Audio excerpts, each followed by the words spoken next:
Good morning, everybody.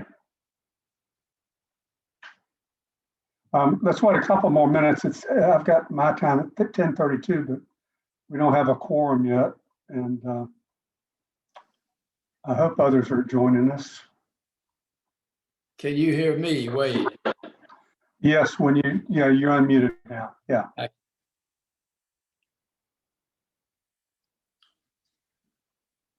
Can you hear me? Yep. Even through that beard that keeps getting more coiffured. Are you looking forward to a Santa gig next year, David? My 6-year-old granddaughter suggested that on a Zoom call the other day. She said, "Granddaddy, you could be Santa Claus." So that was a good inspiration.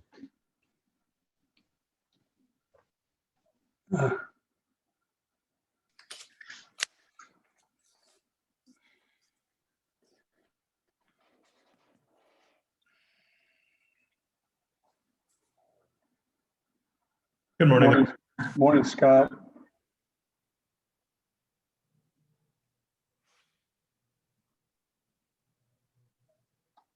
I don't know who that is calling in. Looks like somebody's calling in. It's 4:04. Yeah, it's probably me, Alan Crawford.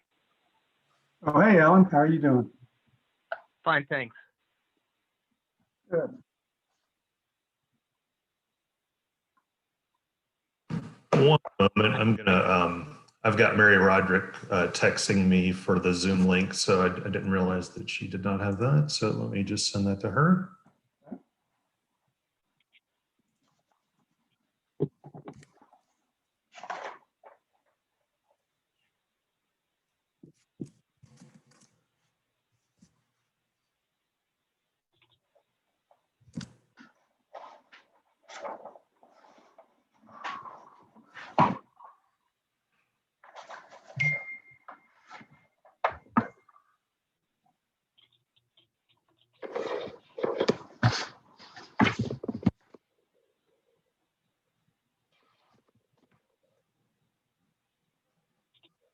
Richard DeBose is on the meeting too.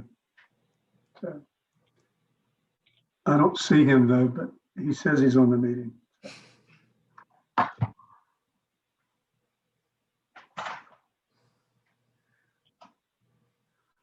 Well, why don't we go ahead and get started since it's 10:30. I know Mason's got an appointment and I do. And I thought when we got the agenda and the attachments from Scott yesterday, they were particularly a lot more than I expected as related particularly to the variances. And so I asked him this morning if he would redo the agenda, and y'all should have a revised agenda now, which he sent this morning, in which we moved that to the end. And we may end up just taking that next month, but it was getting pretty in the weeds, and it was very confusing to me. And while I hoped it wasn't for y'all, I thought it might have been. So with that in mind, could someone move to adopt the revised agenda? Okay, Mason has moved. Second. Wade is seconded. Any discussion? All in favor, say aye. Aye. Aye. All opposed? Thank you. The minutes of the January 7th meeting were attached in what was sent out.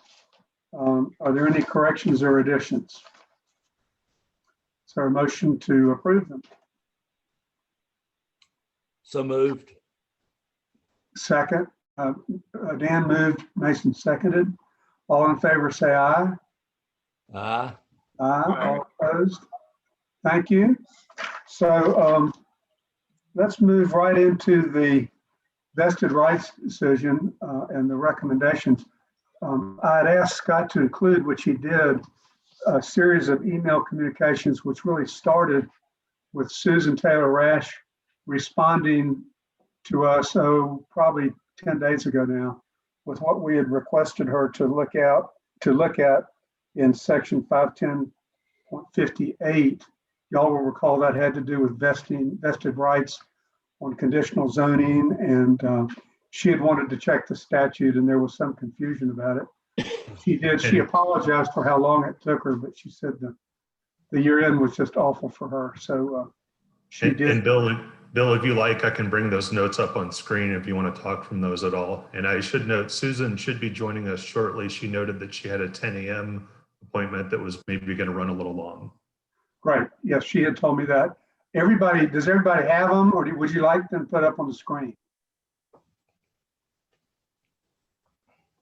Okay, I think we're okay, Scott. Okay, just let me know. So, yes. So what, if you look at it, boiling it all down, at the end of the day, there's a recommendation that she's modified at my request after sending it to Mason and Dan, and I sent it to them because they've been mostly our scriveners on all of this, and I thought if they took a look at it, it would fit in better, which they did, and they responded, and Susan has now revised it to say that 510.58, which we had left blank, as you recall, that she recommended that be changed to say if requested by the applicant, an approved conditional zoning district plan can be a site-specific vesting plan under the statute. A vested right in a development plan established pursuant to section 510 will run for a period of it should be 2 years from the effective date of the approval of the conditional zoning district plan. Mason? Yes, Bill, I just got a text from Susan Holcomb indicated that David Holcomb is listening and is in attendance, somehow listening, but he cannot speak. So just want everybody to know that. Okay, great. Thank you, David. We're glad you're here. That ought to hold it down a little bit if you're not speaking too. So we're grateful. So y'all will recall that what this had to do with was how long would it be before someone had to act on a conditional zoning plan before they lost it. And so she had researched that, and the legislature had said 2 years, but a municipality could extend it up to 5 years if they wished by ordinance. It's Dan and Mason's and I's recommendation that we go with 2 years. That should be plenty of time, as somebody expressed, I forget who, that you shouldn't really apply for the plan before you're going to know you're going to go forward with it, and if you ought to be in a reasonable position to go forward with it once it's adopted. So the proposal is that we amend 510.58 to provide for vested rights of the plan of 2 years. As originally drafted, there was some confusion in the way Susan had drafted and whether if you built the structure pursuant to the plan, if it's still only vested for the 5 years, which was confusing to me. So we changed it to say that it's the plan that vests and rights under the plan. So I think that clarified that. Related to that, Dan suggested that we also add a new section 510.57, 510.7, which got into I'm trying to look for it right now. Just a second. Well, I did have it. I'll send that document that Scott had sent out, one of the attachments, Bill. Yeah. Top clarification on zoning districts, conditional zoning districts. Yes. Page. Okay, yes. A conditional zoning district shall be established in accordance with all the requirements and provisions of this section 510 pursuant to procedures for amendments as set forth in section 309 of this ordinance, so long as such procedures are consistent with and include the specific procedural requirements as contained in this section 510. And in the event of a conflict between 10 and 309 that 510 would control. So that just covered the conflicts and said which would be controlled. So I think what I'd like to do, if y'all are prepared to act on, or at least get it on the floor, would someone like to move the adoption of those two ordinance changes as I've presented? Mason is moving. Is there a second? I'll second. And Dan seconds. Is there any discussion? Yes. The getting that approval will take quite some work sometimes. And you want to know you can do something and not be right ready to start right that minute and then find out whether or not you can or can't. And so generally, there would be some sort of a provision for an extension, particularly where nobody minded. For somebody who's been working on property here for a long time, I'm amazed that something that ought to take about 6 months can take 3 years. As a matter of fact, it's just how long has it taken me to try to get some stuff on this agenda? And it's, you know, it's a slow process. And so there's financing, there's somebody's in-laws that were going to contribute and had to wait another year before they did. And so you could have a situation where it's been approved. There's not a person in town that has an objection, but you have locked in for that permit to expire after just 2 years. So there should be a possible extension of it without any major setback. Is there any objection to adding a sentence to the end at 510.58? Providing for a Texted him and told him I'm here. providing for an extension of So they got it, and they announced that I'm trying to do it. David, is that you talking? Yeah. Sorry. Yep. Maybe providing for an extension of up to an additional 2 years upon approval, on application to an approval of the Planning and Zoning Commission. Does that sound all right? I would recommend it be an administrative approval, the town manager and the zoning administrator, something like that. If the Planning and Zoning Commission changes every year according to appointments, and you'd have folks not familiar with it. And if it was something that didn't have controversy or conflict, having to go to the Planning and Zoning Commission can take a couple of months. You got to get it on the agenda. They got to have a quorum and so forth. So I would recommend administrative extension. And I think that's, if I'm not mistaken, that's what was done for other permits, zoning compliance and so forth. What would be the standards? Any discussion of that? What's your druthers? You know, a compromise might be to just make it 3 years rather than 2 and not provide for an extension. Wade, what do you think of that? Not much. Okay. Sorry. I mean, my single point that I think should be so easy, if nobody's objecting, but the person is having a hard time getting the money put together or some agreement from somebody in the family, that they would lose all the work they did because of a calendar date when there's not anyone objecting to it. But Wade, the premise is you've just laid is that no one's objecting. But if you have an administrative approval, then there is no opportunity in the process for anyone to object. So I think you gotta go. I don't think you can have it both ways. And this is, Scott, I'll just make a quick note that in the notes, the state statute, it's 160D 1081. It does note that it can be extended for a period up to 5 years. So how would y'all feel about, I agree with Mason. This is something, if it's not controversial, it's going to get on the agenda and it's going to be done pretty quickly.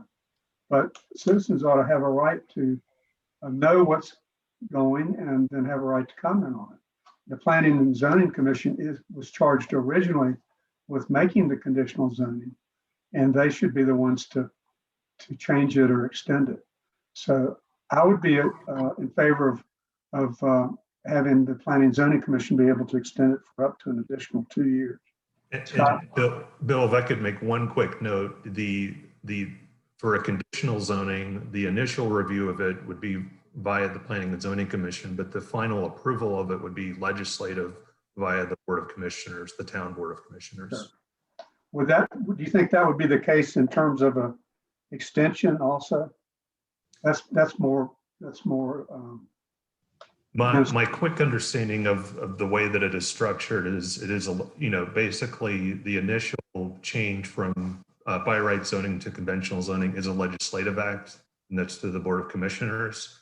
And my understanding of any amendment to that would be a legislative act. I would have to double check the language in one CD. I have emailed the School of Government for some further clarification on that, but basically, once you're making the conditional zoning up front, that's a legislative act. So the Planning and Zoning Commission certainly has a first review of it, but the ultimate passing of that is legislative from the Board of Commissioners. Okay. Thoughts?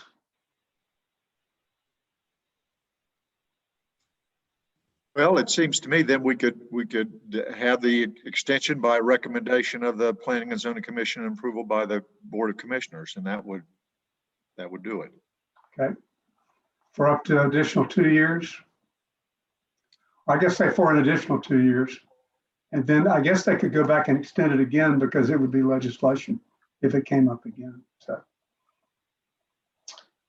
someone want to move that we adopt these two ordinances with a recommended adoption of these two ordinances with those modifications? Mason is moving yes. Is there a second? I'll second. Who's second? Who's that? Alan, Wow, good. Okay, is there any further discussion? All in favor say aye. aye. Aye.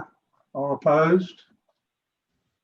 So I'll get up the final wording of that with Scott and we'll circulate that.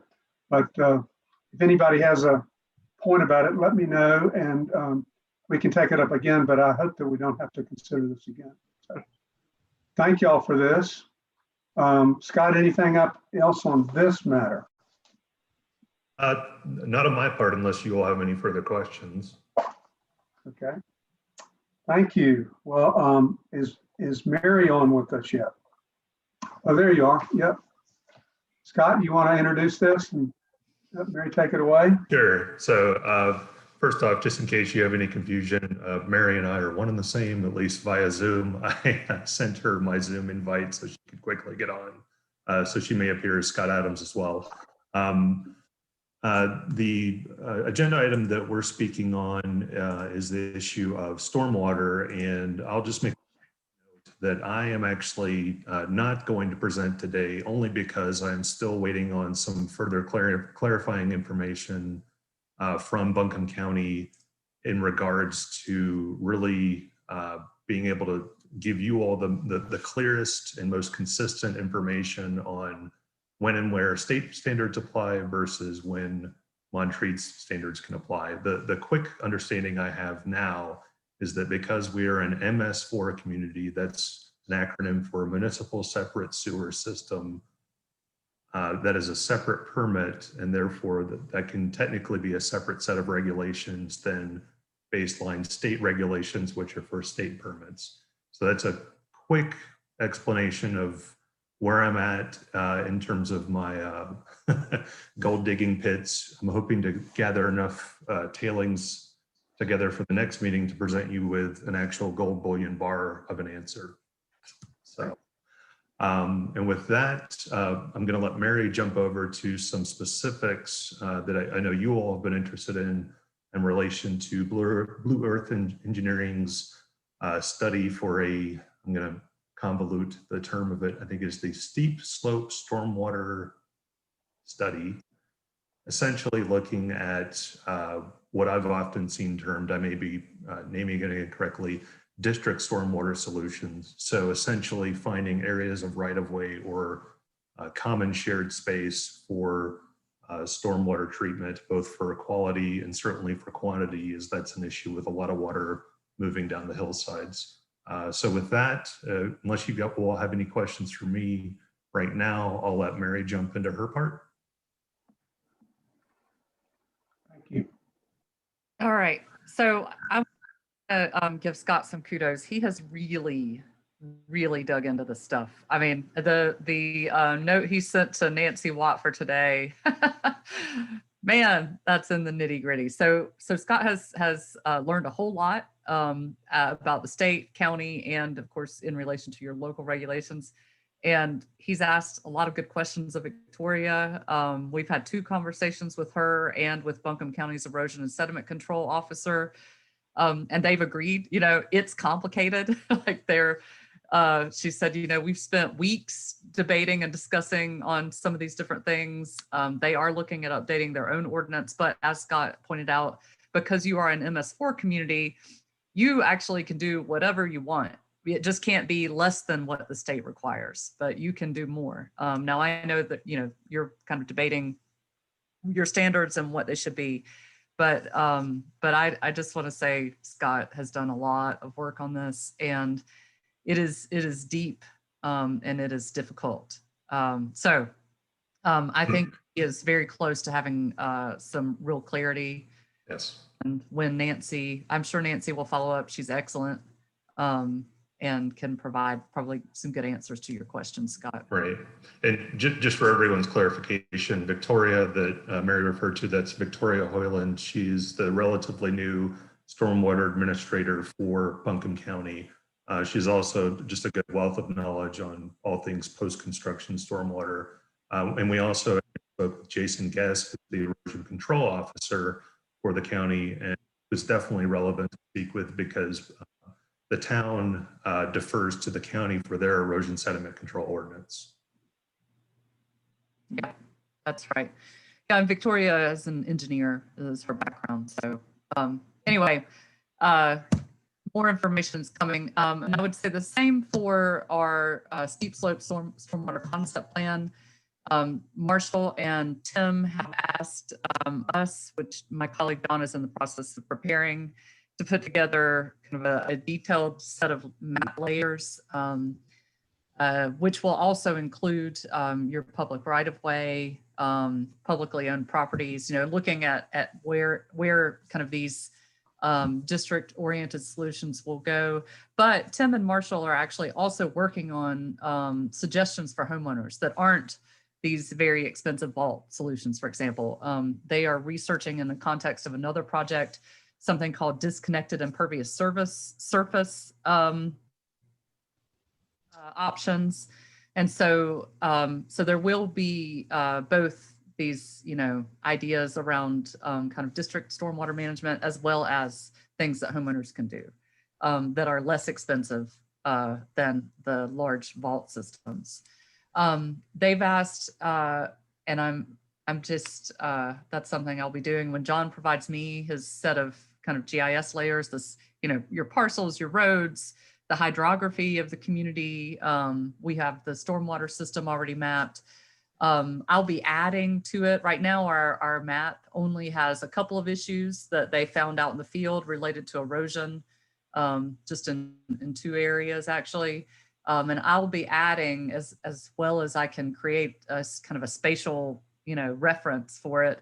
The things from the stormwater survey. And I think I mentioned last time the stormwater issue survey that we did have 16 responses, I think, altogether. Maybe, no, it's in the 20s. So yeah, 20, 5 skipped, some various answers. But, you know, people did talk about nuisance flooding and erosion, as well as concerns about water quality impacts and damaged or failing infrastructure. But, you know, it's not a huge sample, right? It's 20 people. So I will be going into the detailed comments and trying to map any of these things. There's some discussions around things happening around the auditorium and adjacent parking lot. Texas Road comes up. I'm just looking over this. Assembly Drive there's a specific location provided there. So anyway, I'm going to take all these comments and add them to our stormwater system inventory under the issue rubric, so that the guys have that. But they've already, you know, as we've talked about, they've been out and done kind of their own field work. Their stream assessment actually did not come up with a lot of issues because it's a bedrock stream. So you're not going to see a ton of erosion in the stream itself. They use something called the Bank Erosion Hazard Index, but there's not really erosion to see because of the type of stream it is. So, you know, and we know water quality is overall good. We got into this really more from the infrastructure damage from water quantity that came about after Tropical Storm Alberto. And because we wanted to, you know, really take this community as a almost entirely steep slope environment to kind of explore some creative ideas that we can use throughout the region. So this is just kind of all converged with your own, you know, thinking around your stormwater ordinance, but so that's a happy coincidence, I think. So I plan to get them this kind of baseline map information that they need for their analysis within the week. And I expect by April that they will have a draft of their concept plan, because, you know, they are working on it among other projects. But we will then provide that draft to you and, you know, get your input on it before we move further. But I don't have anything in hard copy at this point for you. Mary, are y'all talking with any of the major landowners like the MRA or the college about their facilities? I know some improvements are planned. I don't know how far along they are. Richard DeBose is on the phone with us, but I know that there may be some structures where it might be helpful to them to take some of your brainstorming and incorporate that. And Richard may want to say something about it, or he may kill me for bringing it up. Either way. No, that's okay. And that is on their list, is basically once they look at the whole watershed and make their recommendations, that they want me then to follow up with specific landowners in consultation with yourselves and the town to do that. But we have not done any additional outreach yet to Monterey College or to the retreat, to MRA.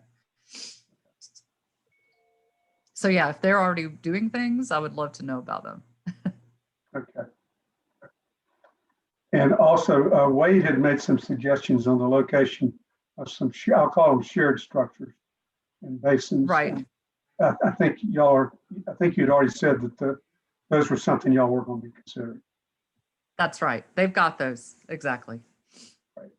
Can you guys hear me? Yes. Yes. This is Richard. So I just got a message saying the host had asked me to unmute. I was muted. But first of all, Bill, I'm delighted for you to mention it, particularly to these two folks. And Scott, you too. It behoove the three of us, perhaps with one of our architects, to set up a meeting and sit down and talk about what our intentions are for later 2021. So the project that Bill is referring to, I'm telling people, is neither confidential nor public. It's kind of in that interstitial space between, but I'm being completely transparent about what we're planning to do. And we are at a phase of our project where we're moving from conceptual design to schematic design. We had met last year with Adrian, your predecessor, Scott, to talk about what we were doing. I think you and I may have corresponded briefly about that. So anyway, it's probably time for an update. So if y'all want to reach out to me, I'm happy and would love to, of course, get whatever input. Stormwater is significantly factored into our project in a variety of ways in terms of our plans. And so, yeah, we need to put our heads together for sure. Thank you. Okay. All right. Can you give any examples of what you have in mind for individual landowners as opposed to institutional? because I know Mason had expressed had some observations about that at the last meeting about the stormwater was coming down anyway, so it wouldn't be fair to impose on a homeowner a diversion or storage that the water was going to come down anyway because it was a slope. Yeah, I brought that up. I don't have a concrete answer on that, honestly. I think that is a good point though. And it is something for us to think on, but I have not looked at it in more detail. I was just going to check on the Central Asheville Watershed Plan, but I don't think, besides this, what they call disconnected impervious surface, I don't have any, like, I don't have a, I could show in a rain barrel or pervious pavers or things like that, but I don't think that that's what they're thinking about. And I don't know what it is yet that they are working on. We're just not quite at that point in the project. You're referring then to what Tim and Marshall are working on in terms of homeowner scale improvements? Right. Exactly. Exactly. And none of this would be imposed. I mean, this is not regulatory, right? This is just like, these are things you could do if you wanted to, dear homeowner, that would potentially help you meet your retention/detention goals or requirements per the ordinance. Okay. But I do think your comment was a good one, is, well, if in its natural state, the water is running off at X rate, is that taken into account in the regulations? And I feel like, Scott, we may have even said something along those lines to Victoria, but I don't know.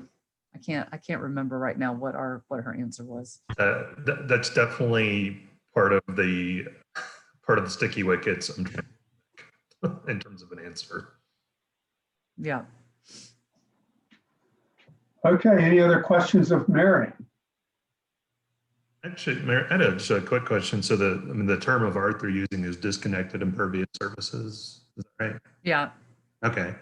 Do you, just right off the bat, do you know, I guess maybe it'll be a question for them, of what that connection would be to an ordinance in terms of standards or et cetera? No, I really don't know yet. I mean, No they're actively working on this right now. So Okay. we don't have answers. We're doing the analysis at this point. But I do see, I mean, it's definitely something that various engineering groups are looking at. There's a stormwater regulations under pwdplanreview.org related to it. So there's precedent for this in other areas. I'm seeing that quickly, but yeah. So I think, likely I'll come back to y'all in April is what I will assume. But I, will let you know if we're there by that point. I'm thinking then that we may want to defer any further discussion on the stormwater until we get that in April. And that would also give Scott some time to run things down with the state. Are you all comfortable with, and Mary, if we meet, we've been meeting the first Thursday every month. If we did that in April, is that too early in April? I mean, my assumption is I will have something. If it's not the full draft, I'll be further along than I am right now. Okay. So our timing has not been synced up with the timing of your conversation. So we're not as far along as you are. But the grant deadline is the end of June. So I would think by April, they would have to have something, in the works that I could talk about and show pictures and that we could discuss. So, and I think, Scott's questions certainly would be addressed by then. Right. And I do have a quick note. I guess actually the first Thursday of, next month, and certainly in April, I've actually got a standing time commitment. So just as a very side note, perhaps if we're taking the option to either move to a different time on the first Thursday or looking at the second Thursday, at least for March, certainly, as that would give, that would help me sort my time conflict. think that would also give all of us collectively, or certainly Mary and I on our individual parts, another week's build-in time. And I think that would also, Mary, build in another week's time with the engineering firm. So that's. So, I know Peggy and I will be in Jacksonville the first week of March. So I was going to suggest that we move to the second Thursday in March. And if we did that in April, that would give Mary some additional time too. Would Yeah. y'all be comfortable with that? Second Thursday, okay? And has there also been discussion of moving to 2 full hours? I don't recall that. Okay, I'm not pushing or I'm not advocating it one way or the other. I just was trying to clarify if that was also part of your discussion of meeting times, but. No, that would just give way too much time to get ordinances introduced. No worries. So Scott and I did discuss the time at 10:30. If we move to the second Thursday, is 10:30 still okay with you, Scott? Or should That we? works per, yes. And are y'all comfortable with this time? It's a good time for everybody? Okay. So let's as this is a little out of order, but let's move the next meeting to the second Thursday in March and the one following that.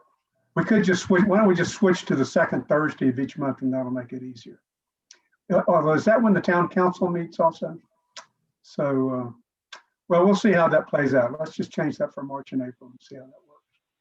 Okay, great. Any other questions about stormwater for now?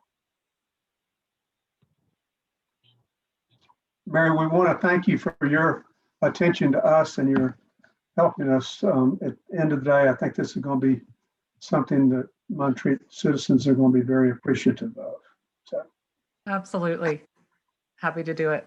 I am going to jump off because I've had a toddler home for 3 days and I am very behind. So I took her today. I'm like, please don't call me. Please don't send her home. okay. Have a Well, good one, thank you. everybody. We appreciate it. Thank Bye. you. And with that, let's move into Scott's devious revamp of all the setbacks.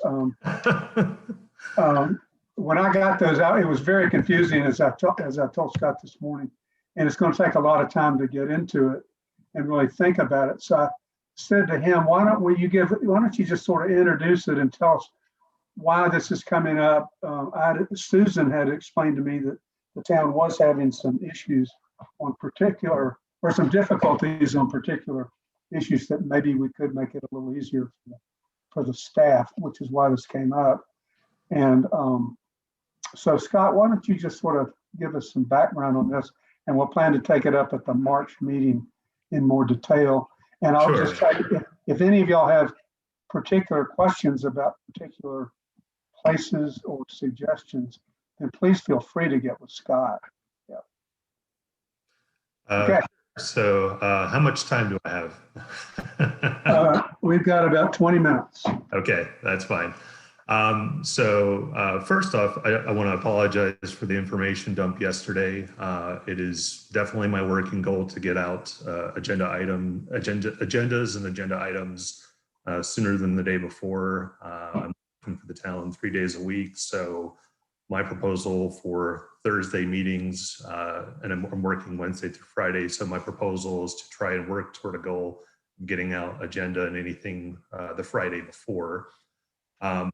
Also, I realized I definitely did an information dump with the presentation and the background document that I sent you all. The reason that I compiled that is I've had at least, I'm going to maybe lose count, 5 to 6 recent inquiries from property owners looking at doing fairly simple residential remodels or slight additions, things like a porch over an existing patio, converting an existing deck to a screened-in porch, replacing a carport that's been with the house since the 50s. And they definitely run into 2 issues that at least I'm seeing in my observations. One is setbacks. The current zoning ordinance and the proposed zoning ordinance, as I've seen it, has fairly large, I'll call them suburban oriented setbacks. And that's not right or wrong. The only potential issue with that, as evidenced by these cases, is that it's a spatial misfit because the town, for better or for worse, was platted with relatively small, I'll call them urban sized lots. So many non-conforming conditions are created by virtue of the current setback standards placed on properties that are small, with small to medium and sometimes large footprint houses, which for better or for worse may be within the setbacks, which then, once you're wanting to do a simple remodel or addition that's quote unquote within the setback, under the current ordinance, that requires a variance from the Board of Adjustment rather than a simple administrative review for zoning compliance. So the reason that I bring this up is I feel that certainly from I guess a property owner / I'll say customer expectation, there's confusion and some disconcernment at having to do a variance for something that's ostensibly a minor remodel or addition, i.e. it's not, under the classic definition of zoning, a threat to life or welfare. And the other issue is, again, just kind of taking a larger look at setbacks as an issue of what's in the code, or what's in the ordinance rather, and what is on the ground largely built out. So I could open up the presentation if you like, and I could go through a couple of examples just to give you some visuals. It's up to you all. Why don't you do one example, if that's okay? Sure, sure. Simpler ones. And I also see Susan Taylor Rash has joined us, so thank you very much for that. Hey, Susan. So, Susan, we approve the ordinance change as you revised it. One addition to provide for an extension based on the Planning and Zoning Commission's recommendation to the town council of up to another 2 years. So you'll see the final wording of that. Thank you for what you've done. Right. Give me one moment. I'm going to share my screen. So can everybody just either give me a verbal yes when you can see my screen? Yep. Okay. This is just a quick example. This is a property at 134 Quillen Lane. They're zoned R2, and the zoning ordinance that's currently 30-foot front, 30-foot rear. I put an asterisk there because it's 30 feet or 20% of mean lot depth, which I'll show you in a moment. House was built in 1917, well before the existence of any zoning ordinance in 1985 or otherwise. And the inquiry is to do a simple bedroom and bath addition on the, it's a little confusing because it's a double frontage lot on the rear of the house, which is technically the front of the house, depending on how you look at it, but it's certainly addressed toward Quillen Lane. What's at the top? Is that Quillen? Yes, so this is actually, if you can see here, so north is looking to your left. This is Quillen Lane here. This is Assembly Drive down here. And this is just a quick illustration of, so this glass box that you can see would be more or less the footprint of their expansion.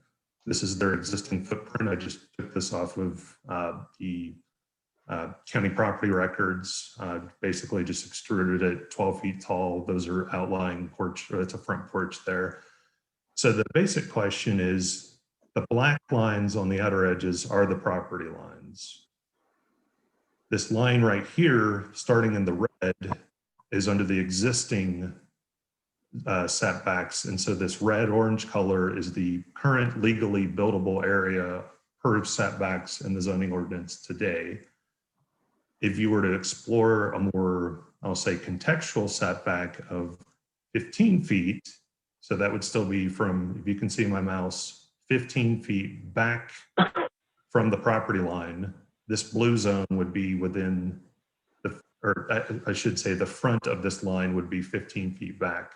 So under that condition, again, whether that was on the let's call this front back since the house is addressed that way, or this front back if it was oriented to assembly, the house would be legally within setbacks. This addition would be really no issue at all because it's an extension of the residential use, so it meets residential use.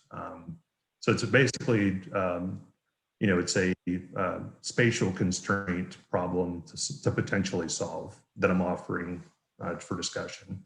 Scott, are you suggesting changing the setback for all properties in that zone for sure to 15 feet? Is that what you're suggesting? Potentially. Right now, the 30-foot front setback, I think, is definitely a complicating factor for both relatively flat properties like this with old homes.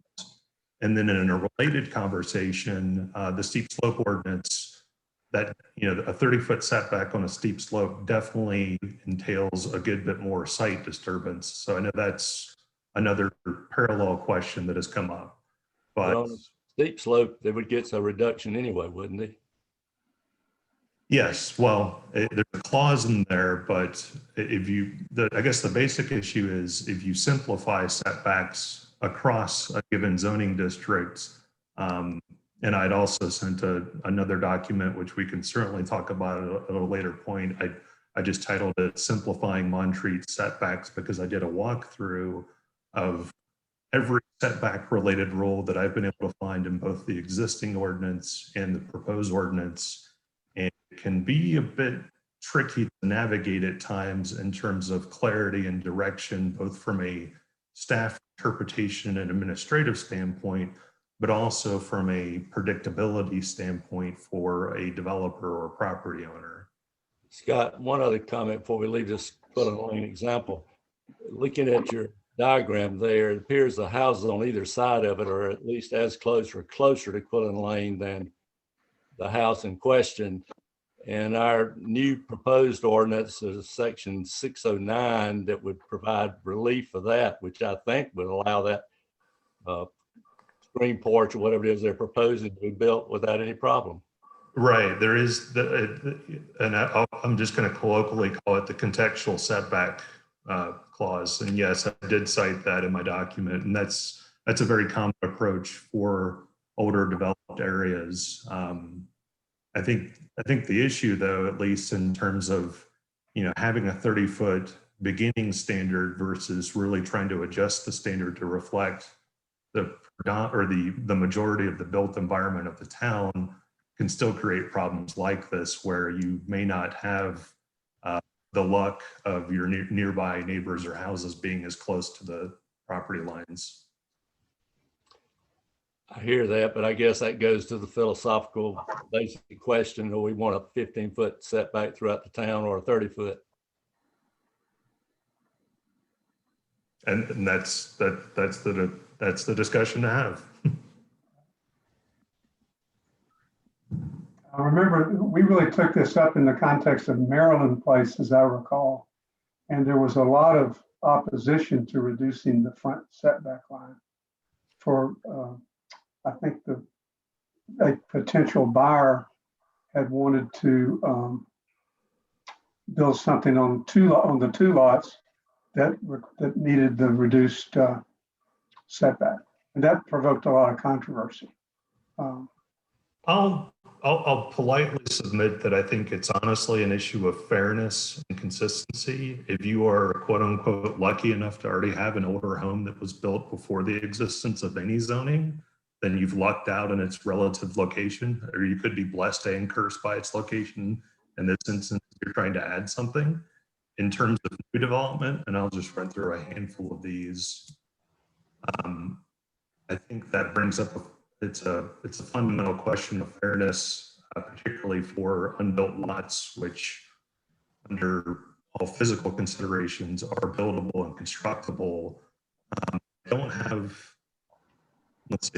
the example here, but a perfect example of that is on Mississippi.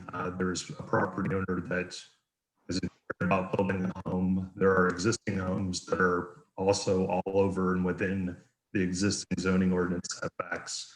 And currently under the current regulations, they would be required to get a zoning or a variance in order to build. I think it's really just a question of how many cases either need to or should go before the Board of Adjustment versus trying to calibrate the existing base zoning standards so that you're able to have more by right development and more consistency. Other questions? Scott, that was a good example of something being built out within the setback. Would you go to 196 Harmony? This is a different sort of example Sure, let me reopen that.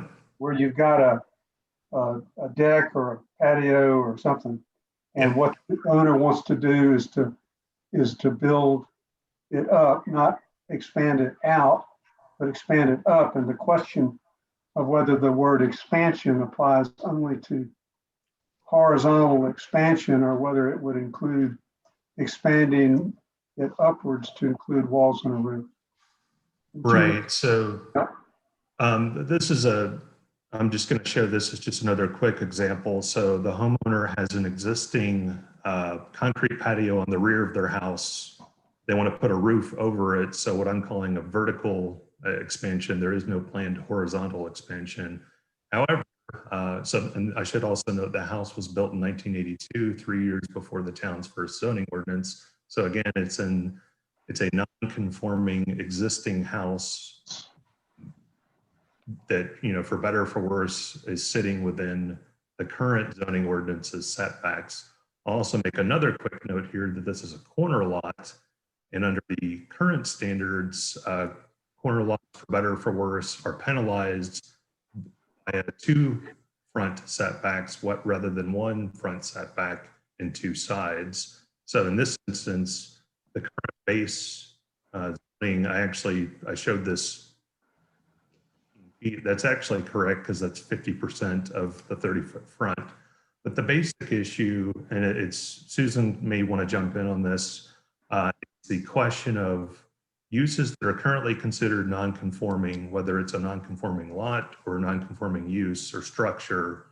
The issue with the structures is if you're adding something on top of an already existing deck or a patio, is that really an expansion? It's a vertical expansion, and if you made it 100 feet tall, that would violate height restrictions. But otherwise, if you were doing it just as, again, a simple residential remodel or addition, is that considered an expansion? Technically, it is an expansion of the house as it's an appurtenance of the house. I got that word right. Well, it really is the question, what is an expansion and does it include vertical? And Susan and I talked briefly about it, but I'd appreciate her thoughts on it. Susan, are you there? Yes, I mean, my primary thought is that it would be great to have a definition of what expansion means so that staff and property owners, everybody will know what it means. Does it include a vertical expansion? Is it only horizontal? It would be very helpful to have that as a defined term. Bill, if I could. I'd like to interject something if I could. This is Alan Crawford. Sure. Yes. Quick question, as I'm looking at this, the setbacks are based on a property line, and it looks like maybe even are those just setback lines in red on the diagram, or is that a proposed road that's supposed to go back behind the house? That is an unbuilt right of way, which Montreat has many of those. Yes, and I don't think just knowing that property and have actually just surprisingly having this conversation with the owner of that property about that this morning, it's kind of interesting because I know the place. And there's not a road or anything going there now. Mm-hmm. It is a green space per se. The back part of the house does extend further into that than this area that you're talking about in particular. But I guess the question is, if you're building up from it, it's already a poured concrete surface. the intention is to cover it because that little area on the north slope of the house and not getting much sun is allowing a lot of wood rot along the base of the thing. And what is intended is to build up and put a roof over that concrete patio, not to extend the patio, but merely to put it over it. To me, as a protective thing, and to me would make sense because it's not really changing the footprint of the house itself. Right. Bill, if I could interject a little bit what Alan just said. Per our current definitions for structure, I think it covers, and also getting to the expansion term that Susan was talking about, we're kind of, and I'm all in favor of clarifying it, and maybe we need to do that. But currently, we kind of define expansion by going outside the footprint. And the footprint, we're talking about footprint of a structure, and our definition of structure obviously includes buildings and so forth. You can go to the definition, see what it says. I don't think a patio is included. It is that. It is. It's not specifically listed according to the version I read, unless I read the wrong version. Well, if you look at the existing ordinance, it says anything constructed or erected, the use of which requires permanent location on the ground or attachment to something, including decks, which I think a patio would be a sort of deck, retaining wall, exterior stairways, fences, and business signs. Ours in the proposed ordinance goes a little bit further than that. Anything constructed or erected, the use of which requires permanent location on the ground, including decks, retaining walls, exterior stairways, fences, and signs, provided, however, that neither a driveway, a walkway, an elevated boardwalk, nor a fence shall be considered a structure for purposes of setbacks and minimum yard requirements. So, well, I guess we'll agree to disagree. Patio to me could be somebody just lays out some flat stones out in their backyard. So maybe we just need to clarify whether patio is included or not. That needs to be clarified. But if it is included, then I agree. It's not an expansion to add a roof over it. If it's not included, then I guess it would be an expansion. But it is already there. The patio is already there. Yeah, the patios there. But Dan, did you say at the beginning that there was a definition of expansion that it was only? I'm saying when we get in, if you read our, I think it's chapter article 10 dealing with nonconformity, right. It talks about you can remodel, repair, replace, etc., as long as you do not move outside the existing footprint. What it says is that in structures, modification, repair of non-conforming structure, routine maintenance, repairs, renovations, and structural alterations of non-conforming structures shall be permitted so long as no expansion of the non-conformity occurs, blah, blah, blah. So again, it's the term expansion is what really creates the issue. Well, somewhere in there, it talks about replacing and repairing and stay within the existing footprint. I don't have the statute in front of me right now. Yeah, okay. All this is to say it's a definite issue.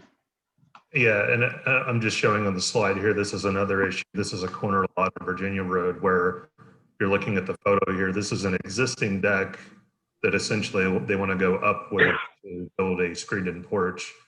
And the issue that they run into there is that because they're a corner lot, they actually have two choices of setbacks, but neither one's a really good choice. Again, the red-orange is illustrating the buildable area. This is obviously an older home. At least, the white portion here is that porch.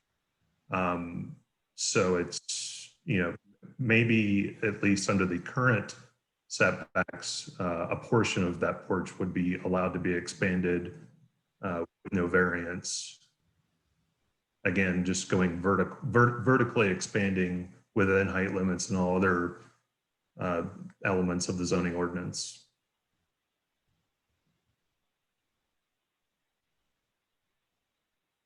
But Susan, to your point, I think definitely just getting a more explicit definition of either vertical expansion within height limit or horizontal expansion further into setbacks is definitely something that would be helpful in terms of really clarifying what expansion means.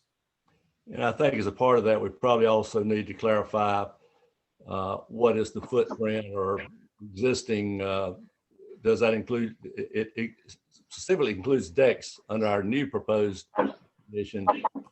Patios seem to be a little bit in a gray area, and I guess we need to clarify as well as to what's included in the existing that can be expanded, but not horizontally. But you got to find out what the starting point is. Does it include patios? What is a patio? Does it have to be a concrete patio? Does it have to be elevated 6 inches off the ground, or could it just be some flat stones spread around in the backyard? I think we need to clarify that as well.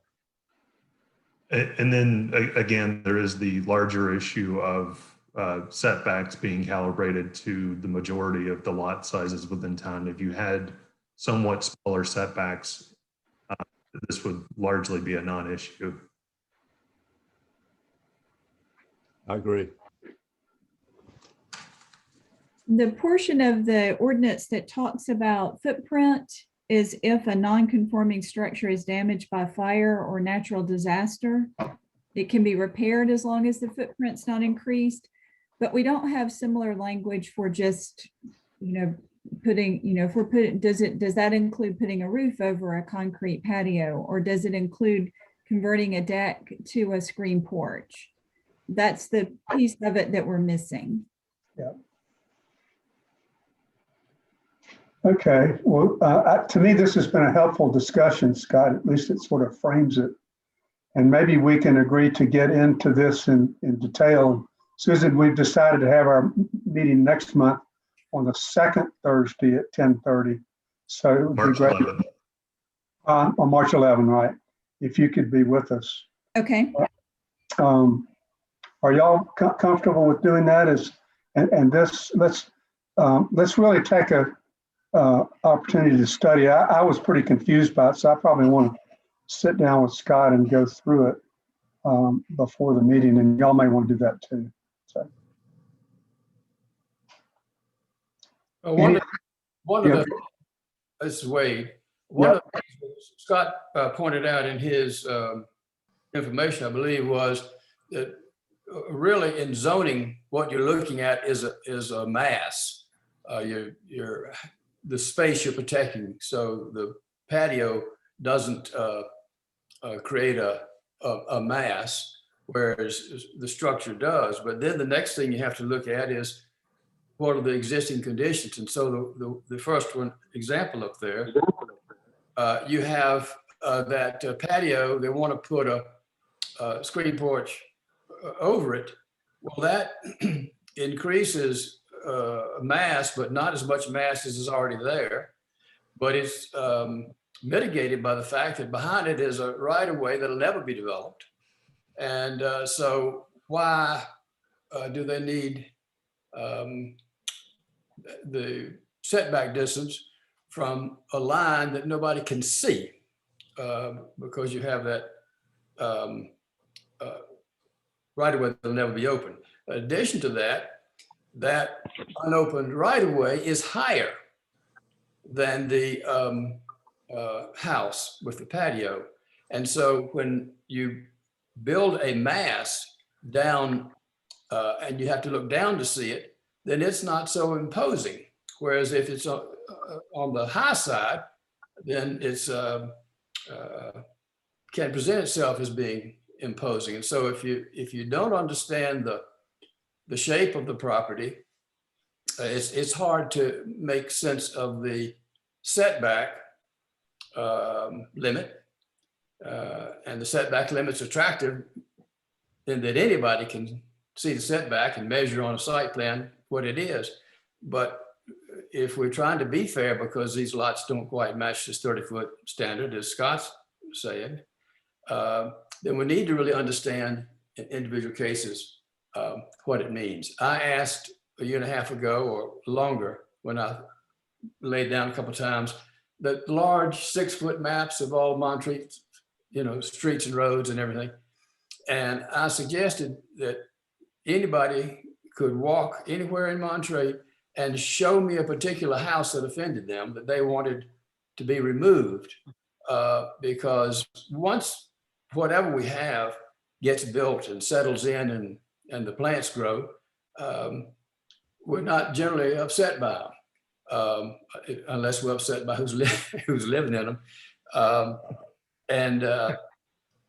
But when somebody is building anything, they're breaking the ground, they're cutting down trees, and that makes folks nervous. So it's really important to understand, what does it mean to have this setback on this particular house, 8474, where the mass of the house is already just a few feet from that unopened right of way. The amount that's going to be added if they were given approval will have virtually no effect on anybody in a negative way, but you don't have a way of approving it other than Board of Adjustment. That is the larger discussion. Yeah. But Wade, just real quick comment to that. I hear you and agree 100% with respect to this specific piece of property. Makes perfect sense, and I have no objection to it at all, in any sense. But when you lower your setback from 30 to 15 feet, it doesn't affect just this property, it affects every piece of property in Montreat, and that's what you have to be careful of. Yep. David Holcomb has said he can hear everybody but can't be heard. David, you are muted. You are muted, so unmute your phone.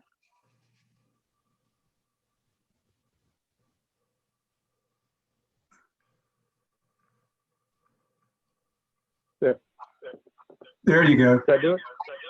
Yep. Can y'all hear him? Yes, if everyone else can mute their microphones, I'm not sure. I'm getting some kind of echo feedback. Yeah.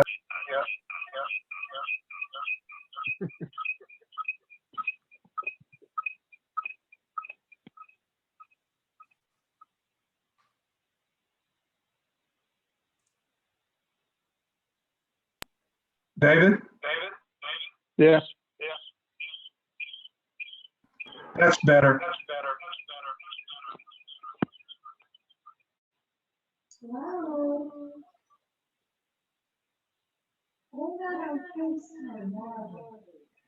David, did you want to say anything? No. Susan, is your Susan, phone? is your phone? Okay, I don't know.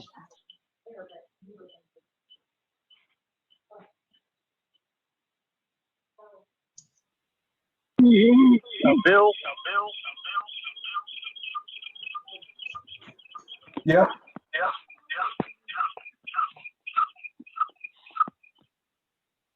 I would just point out, in addition, we also have the conditional zoning ordinance to deal with these issues. Right. I'll offer that the only issue with conditional zoning districts is that it requires a public meeting and I guess the up or down vote of the legislative body, the Board of Commissioners, not any kind of more, what I'll say is a more objective review from the town, at least in terms of base standards. Conditional zoning is often colloquially known as negotiated zoning. Okay, well, this has been very a good learning for me. Does anybody have any other thing to discuss? We've set the next meeting dates. Is there any public comment? Richard went off. I think he was the only public person, but anything anybody else has to say before we adjourn? I'm assuming y'all would like to adjourn. I know Mason's got an appointment. Would someone like to move the adjournment? I want to thank everybody for being here. And Susan, thank you for being here too. Also move. Is there a second? I'll second. Okay, I think that was Andy. That's not the discussable motion.